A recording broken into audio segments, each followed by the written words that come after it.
side.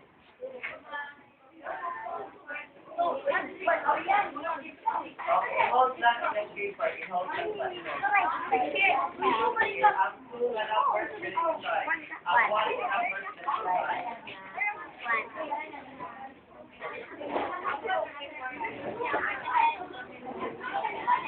Okay.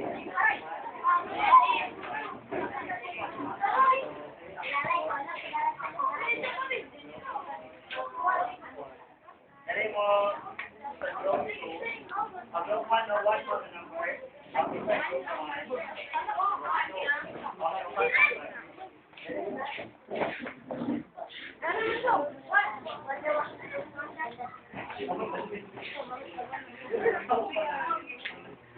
Okay, so sa group 2, dali may assign. Kamu insert sa group 1. Kuhaan ninyo ang yung paper nila. Dahil kasama dito sa group 1 nga sila kamuna ang paper ha. Kuhaan ninyo ang paper dahil sa kamuna din magkuha ang kinsa yung pasyente. For example, pasyente ni mo siya, kuhaan ninyo yung paper. Pasyente ni mo siya, kuhaan nadili mo mga nibo. Kinsa si Juan, kinsa si Maria, pagkuha sa paper, pick up na yun.